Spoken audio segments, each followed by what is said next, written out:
మీ ఎలాంటి వ్యాపార ప్రకటనలకైనా వెంటనే మా ఛానల్ సంప్రదించండి. అందరికీ నమస్కారం.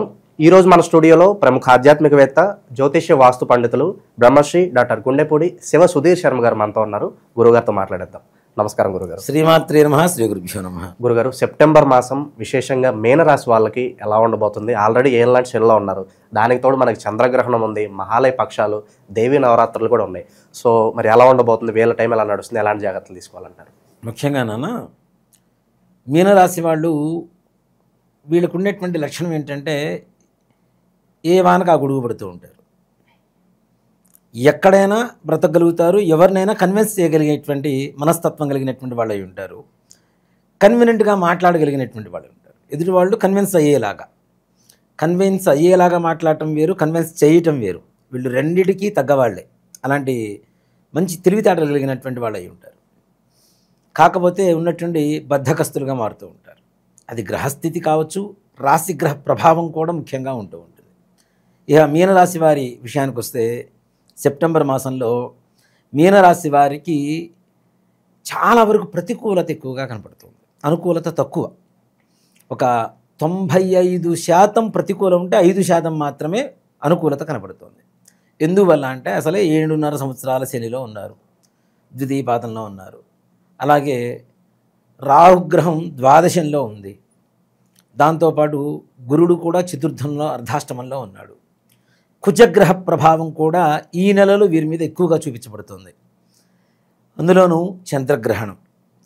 ఇప్పుడు చంద్రగ్రహణం పడుతుందే ధనిష్ట శతభిష నక్షత్రాల్లో. దాని పక్కన ఉండేటువంటి రాశి ఏదైతే ఉంటుందో మీనరాశి కూడా చాలా ప్రభావం కలుగుతుంది. అందులో ద్వాదశ రాశిలో కలుగుతుంది. కాబట్టి మీనరాశికి ద్వాదశ రాశి ఏది? కుంభరాశి. ఈ ద్వాదశ రాశిలో ఈ గ్రహణం పట్టడం అనేది మీనరాశి వారికి కూడా అత్యంత ప్రమాదకరంగా చెప్పుకోవాలని చెప్పి.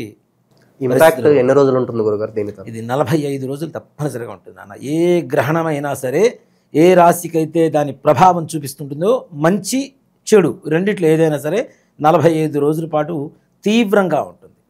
ఇక్కడ ముఖ్యంగా అతి ఎక్కువగా గ్రహణం వల్ల కావచ్చు, ఇప్పుడు ఉన్నటువంటి గ్రహస్థితుల వల్ల కావచ్చు, మీనరాశికి అతి గడ్డు కాలంగా చెప్పుకోవచ్చు. ఇప్పుడు ఒక 50% కష్టాలుండే 50% బాగున్నా పర్వాలేదు, కానీ 95% కష్టాలుండే 5% బాగుంది అనుకుంటే అది నిజంగానే గడ్డు కాలంగానే చెప్పుకోవచ్చు. ఆర్థిక సమస్యలు ఎక్కువగా ఎదురవుతూ ఉంటాయి. ఇచ్చిన అప్పులు వెనక్కి తిరిగి రాకపోవడం, వీళ్ళు ఎవరి దగ్గర అయితే తీసుకున్నారో వీళ్ళు నలుగురిలో ఉన్నా సరే నిర్మోహమాటంగా వీళ్ళని కడిగి మరీ అడిగేస్తూ ఉంటారు. దానివల్ల వీళ్ళకి పరువు నష్టం, మానసిక వేదన, ఇంట్లో పిల్లలు మాట వినకపోవటం, వైవాహిక జీవితం కూడా అంత ఆనందదాయకంగా సాగకపోవటం, అనుకున్న పనులు ముందుకు వెళ్ళకపోవటం, విపరీతమైనటువంటి బద్ధకం ఏర్పడటం. ఎట్లా అంటే స్తబ్దత అంటాం.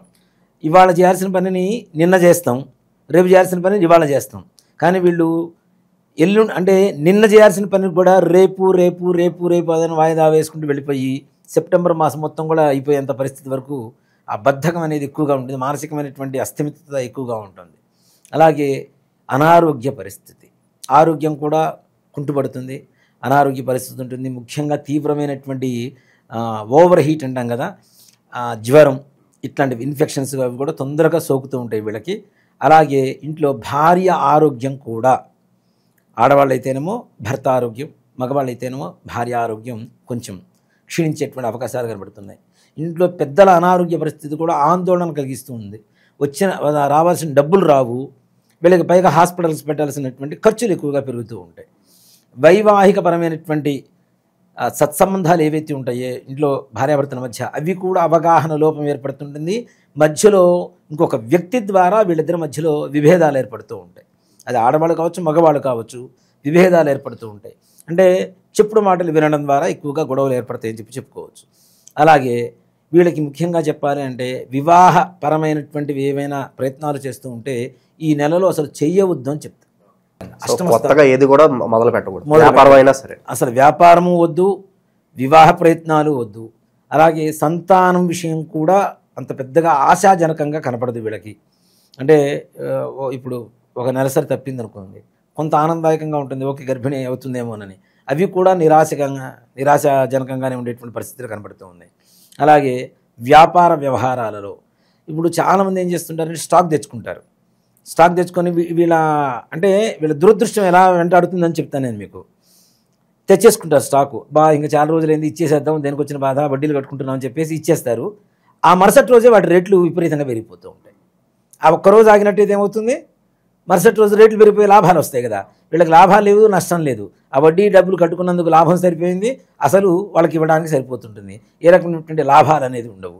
అలాగే ప్రైవేటు పరమైనటువంటి ప్రభుత్వపరమైనటువంటి ఉద్యోగస్తుల విషయానికి వస్తే వాళ్ళకు కూడా కొంచెం గడ్డు కాలంగానే చెప్పవచ్చు. అసలు ఉద్యోగాలలో స్తబ్దత ఏర్పడుతూ ఉంటుంది. అలాగే వేరే వ్యక్తులు వీళ్ళని వేరే విషయాల్లో ఇరికించి ఉద్యోగంలోంచి తీయించేసేయాలి అనేటువంటి ఒక ప్రయత్నం జరుగుతూ ఉంటుంది. ముఖ్యంగా వాళ్ళతో అంటే ఇక్కడ ఏంటి, అక్కడ ఎవరైతే కొలీగ్స్ ఉంటారో జాబ్ చేసే చోట సహోద్యోగులు, వాళ్ళతో మిత్రత్వంగా ఉండడం మంచిది.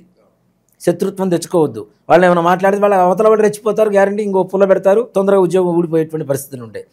కొత్తగా ప్రమోషన్స్ రావడం అనేది తీసి పక్కన పెడితే ఉన్న ఉద్యోగ స్థితి ఉండేట్టుగా చూసుకోవడం అనేది జాగ్రత్త పడాల్సిన. వీళ్ళు ఎలాగన్నా తొక్కాలి అనే మనుషులు ఎక్కువగా ఉంటారంట, ఎక్కువ మంది ఉంటారు. కాబట్టి చాలా చాలా జాగ్రత్తగా ఉండాలి నాన్న.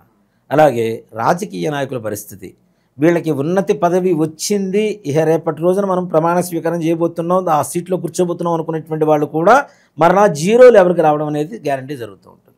అంటే అంతా రివర్సే, ఎక్కడ కూడా సభ్యంగా వెళ్తున్నటువంటి పరిస్థితి లేదు, అన్ని రివర్స్లో జరుగుతూ ఉన్నాయి. వీళ్ళకి అనుకున్నది అయిపోయింది 99%, ఇక తెల్లవారితే ఈ పని అయిపోతుంది అనుకున్నటువంటి వాళ్ళకు కూడా జీరో లెవెల్కి వచ్చేస్తుంటారు.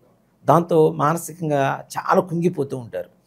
దీని మీద పుండు మీద కారం చల్లినట్టు చుట్టుపక్కల ఉన్న వాళ్ళు కూడా ఈ కుంగిపోయిన వాడిని ఇంకాస్త చచ్చిపోయిన పాముని ఇంకాస్త చంపుతూ ఉంటారు వీళ్ళు. అలాంటి వ్యక్తులు కూడా వీళ్ళు చుట్టూ చేరేటువంటి అవకాశం ఉంది. అలాగే మోసపూరితమైనటువంటి మనస్తత్వం కలిగినటువంటి వ్యక్తులు కూడా వీళ్ళ చుట్టూ చేరుతూ ఉంటారు. మోసం చేయాలి, వీళ్ళేంటి బాధలో ఉంటారు, ఎవరో ఒకళ్ళు షోల్డర్ తీసుకుంటారు, నమ్మాల్సిన పరిస్థితి వస్తుంది. ఆ సమయంలో ఇప్పుడు నమ్మిన వాడిని మోసం చేసేది ఎవరైనా, నమ్మని వాడిని ఎవరు ఏం చేయలేరు. కాబట్టి నమ్మటం, తద్వారా మోసపోవటం, ఇంకాస్త మానసికంగా కుంగిపోవడం అనేటువంటిది ఎక్కువగా జరిగేటువంటి పరిస్థితి. రైతుల విషయానికి వస్తే రైతులు కూడా ఈ నెలలో ఈ రాశిలో ఉన్నటువంటి మీన రాశిలో ఉన్నటువంటి వాళ్ళందరికీ కూడా చాలా స్తబ్దతగా ఉంటుంది. పెద్దగా పనులు చేయరు, పనులు చేయాలన్న ఆలోచన ఉండదు, తద్వారా పంట నష్టపోవటం, ఆ విధంగా కూడా చాలా కష్టకాలంగా మారేటువంటి పరిస్థితి ఉంది. సొంత ఇళ్ళు కొనుక్కోవాలి, భూములు కొనుక్కోవాలి, ఫ్లాట్స్ కొనుక్కోవాలి, వీళ్ళకు కూడా మోసం జరిగేటువంటి అవకాశాలే. డాక్యుమెంట్స్ వస్తాయి, డబల్ రిజిస్ట్రేషన్లు అని, ఎప్పుడో ఎవరికో అమ్మింది, దాంట్లో ఏదో లిటికేషన్ ఉన్నటువంటి భూములు వీళ్ళు కొనాల్సిన పరిస్థితి, కొనటం, తర్వాత ఆ లిటికేషన్లు తెలియటం, వీళ్ళకి రావు, డబ్బులు ఇచ్చినవి వెనక్కి రావు, ఆ భూమి రాదు, దానివల్ల గొడవ, మానసికమైనటువంటి పరిస్థితి. ఇక్కడ ఒకటి చెప్తాను, మగవాడు బాధ్యతగా ఏదైనా ఒక ఛాలెంజింగ్గా తీసుకొని ఒక పని చేసుకొని వస్తే ఇంట్లో ఆడవాళ్ళు కూడా సంతృప్తిగా ఉంటారు. వీడు చాదగానితనంగా బయటికి వెళ్ళి అందరినీ నమ్మేసి మోసపోతూ ఉంటే ఇంట్లో ఆడవాళ్ళు కూడా ఏమాత్రం సంతోషకరంగా ఉంటారు కదా. అప్పుడు కూడా వీళ్ళిద్దరి మధ్యలో గొడవలే కదా, నువ్వు నాశనం చేసావు అని చెబుతూ ఉంటారు. కాబట్టి ఈ విధమైనటువంటి మోసాలు కూడా ఎక్కువ జరగడానికి అవకాశం ఉంది. కాబట్టి ఈ నెలలో పొరపాటున కూడా స్థలాలు, భూములు లేదా ఫ్లాట్స్ ఇట్లాంటివి మాత్రం కొనడానికి మాత్రం ఎవరు ధైర్యం చేయకండి, ముందుకు వెళ్ళకండి, వెళ్ళి మోసపోకుండా అని చెప్పవచ్చు.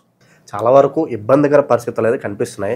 ఈ పరిస్థితులు కాస్త మెరుగుపడడానికి ఎంత సమయం పట్టవచ్చు అంటారు సుమారుగా? అంటే ఒకటి చెప్తానన్న, ఇది వాళ్ళ గోచారం అనేటువంటిది మనం గోచారం చెబుతూ ఉన్నాం, కానీ వ్యక్తిగత జాతకం చూసినప్పుడు మాత్రమే వాళ్ళకు ఉండేటువంటి పర్సనల్ ప్రాబ్లమ్స్ ఎంతవరకు అనేది మనం చూసి ఎప్పుడు వాళ్ళకి కాలం చెడు కాలం, వాళ్ళకి ఏదన్నా మంచి యోగాలు ఉంటే ఇవన్నీ వర్తించవు అయితే. అంతే కదా. ఇప్పుడు జాతకంలో గ్రహాలు మంచిగా ఉన్నాయనుకోండి, కొంతవరకే వర్తిస్తుంది గోచారం, సంపూర్ణంగా వర్తించదు. అది ఉందా లేదా అనేది వాళ్ళ వ్యక్తిగత జాతకం చూడటం బట్టి మాత్రమే చెప్పగలుగుతాం. ఓకే, ఇక విశేషంగా మరి ఇలాంటి పరిస్థితులు ఉన్నాయి కాబట్టి ఎలాంటి పరిహారాలు, దైవారాధన చేసుకుంటే బాగుంటుంది? ముఖ్యంగా చంద్రగ్రహణం వస్తుంది కాబట్టి చంద్రగ్రహణానికి సంబంధించినటువంటి జప హోమ శాంతులు తప్పనిసరిగా చేయించుకోండి, దాంట్లో ఏమాత్రం కూడా సంశయం లేదు. మీనరాశిలో ఉండేటువంటి 3 నక్షత్రాల వాళ్ళు, పూర్వభద్ర, ఉత్తరభద్ర, రేవతి నక్షత్రాలు, 3 నక్షత్రాల వాళ్ళు కూడా తప్పనిసరిగా జపశాంతులు చేయించుకోవాల్సిందే.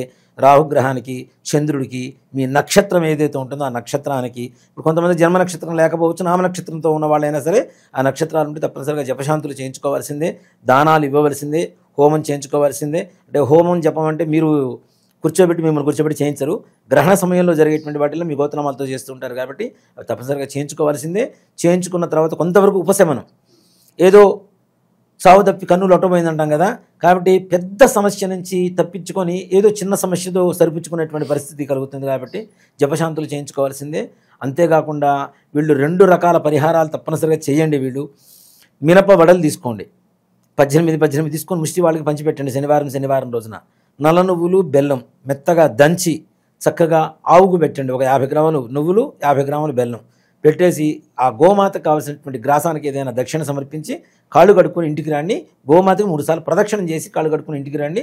తప్పనిసరిగా మీకు ఉండేటువంటి కష్టాలు అంతో కొంతో తగ్గడానికి అవకాశం కనపడుతుంది. ఓకే, ఈ శని ప్రభావం తగ్గడానికి నిత్యం చదువుకోవడానికి ఏదైనా మంత్రం ఉంటుందా గురుగారు వీళ్ళకైనా? ఒకటే నాన్న, నీలాంజన సమాభాసం రవిపుత్రం యమాగ్రజం ఛాయామార్తాండ సంభూతం తన్నమామి శనీశ్చరం అనేటువంటి దాన్ని, అర్ధకాయం మహావీరం చంద్రాదిత్య వివర్ధనం సింహికా గర్భ సంభూతం తం రాహుం ప్రణమామ్యహం అనేటువంటి రాహుగ్రహ శ్లోకాన్ని, ధరణీ గర్భ సంభూతం విద్యుత్కాంతి సమప్రభం కుమారం శక్తిహస్తంతం మంగళం ప్రణమామ్యహం అనేటువంటి కుజగ్రహ స్తోత్రాన్ని, మూడింటిని కూడా ప్రతినిత్యం ఒక 11 సార్లు చదువుకుంటూ వెళ్ళిపోతుంటే కొంత మేరకు కష్టాలు తీరేటువంటి అవకాశం కనబడుతుంది. ఓకే, ఓవరాల్గా మీనరాశి వారి పరిస్థితి సెప్టెంబర్ మాసంలో ఏ విధంగా ఉండబోతుందో చాలా బాగా వివరించారు. ధన్యవాదాలు గురుగారు. శ్రీమాత్రే నమః. శ్రీ గురుభ్యో నమః.